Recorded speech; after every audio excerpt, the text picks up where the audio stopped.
रामायण काल में भगवान श्री राम की सेना में बहुत महाबली योद्धा थे।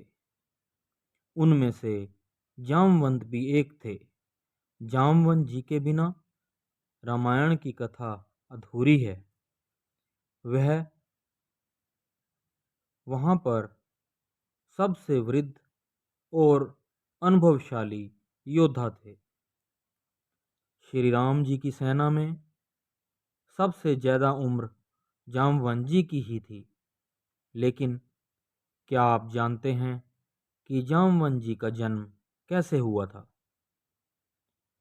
अगर हम विष्णु पुराण की माने तो जामवंत जी का जन्म ब्रह्मा जी के पसीने से हुआ था। जिस समय मधु कैटभ राक्षसों की उत्पत्ति ब्रह्मा जी से हुई थी, उस समय ब्रह्मा जी को जो पसीना आया था, उससे जामवंत जी का जन्म हुआ था। और अगर हम अग्नि पुराण की माने तो जामवंत जी का जन्म अग्नि से हुआ था और उनकी माता एक गंधर्व स्त्री थी। उनकी पत्नी का नाम जयवंती था। और आइए अब हम बात करते हैं जामवंत जी की शक्ति की। तो अगर आप जामवंत जी की शक्ति की बात करें तो जामवंत जी में 1 करोड़ शेरों का बल था।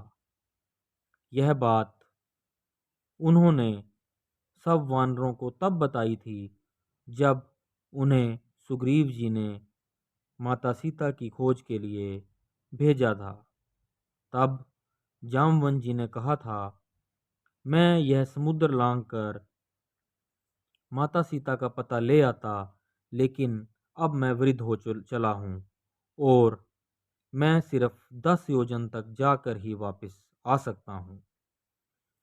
और जामवंत जी ने सब वानरों को यह भी बताया था कि समुद्र मंथन के समय जब देवता और राक्षस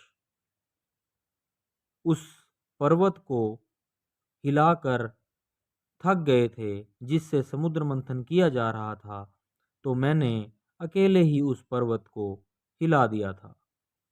तब ब्रह्मा जी ने मेरी बहुत प्रशंसा की थी।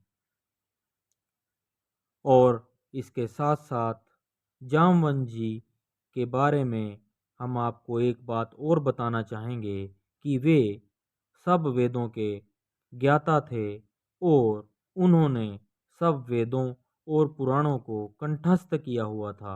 यानी कि वह उन सब वेदों को और पुराणों को बिना देखे ही याद कर चुके थे और किसी को भी उनके बारे में बता या सुना सकते थे। तो आशा करते हैं कि आपको हमारे द्वारा दी गई ये जानकारी अच्छी लगी होगी। मिलते हैं हमारे नेक्स्ट वीडियो में। जय श्री राम।